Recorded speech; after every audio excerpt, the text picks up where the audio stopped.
Sisters Ronalyn and Hannelyn look forward to feeding days like today because they know the hot meal provided by the Cebu Missionary Foundation will fill their growling stomachs.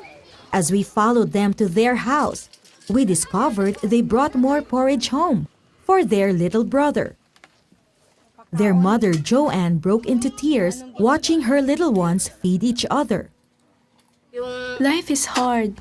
My husband is just a scavenger, and we can barely buy food to feed our children. Joanne's miserable situation mirrors the desperate condition of thousands living in the dump sites, cemeteries, and sidewalks in the city of Cebu. This city in central Philippines is growing fast, and it has more poor people than any other city in the region. Such abject poverty moved Australian missionary Lucy Longden and her husband to establish the Cebu Missionary Foundation in 1998. Since then, the Christian organization has launched several projects to help the poor.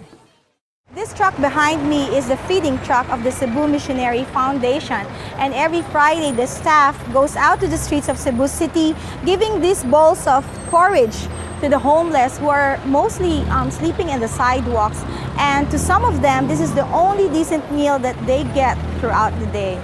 This father living in the sidewalk with his young daughter says the bowl of porridge is a big help because it allows him to feed her in the morning. The mango seeds and assorted bread the foundation gives away are part of the food collected from five-star hotels that partner with the ministry. After 18 months of all of the process, the general manager finally came with his executive committee to our area. And when he saw the children and how hungry the children were, he was actually moved to tears. The food from the hotels allows the foundation to feed more than 15,000 people every month. What's more significant is that this feeding ministry has become instrumental in transforming many lives. Among them are these dancers who were once hooked on sniffing glue. I lost all hope when my parents separated. I was 11 years old and it was just me and my brother living in the dump site. I learned to sniff glue because there was nothing else to do. We'd see the boys sniffing the glue, and I'd go up to them and say, if you give me your glue, I'll give you a meal. It became a regular activity that when we went there, we would buy the boys food and they would give us their rugby. At the same time, we discovered that a lot of them had a gift in dancing. With the foundation's support and guidance through fellowship meetings, the boys formed a dance group.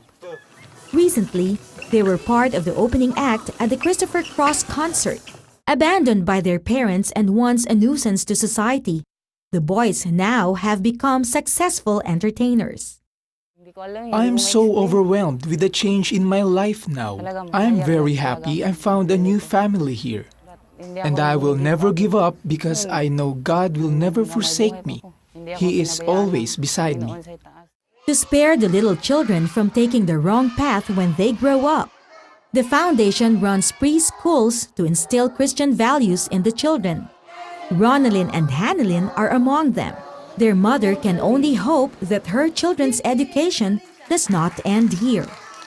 The Cebu Missionary Foundation is determined to make sure that the future of all the city's children is secure. When I pray to God and ask Him for answers to my prayers, He always reminds me, Lucy, I want to bless these people more than you want me to bless them. And so I'm not praying to a God that's hard to change the heart of. He's very easy and very compassionate God. I'm only a servant of the compassionate one. Lucille Talusan, CBN News, Cebu City, Philippines.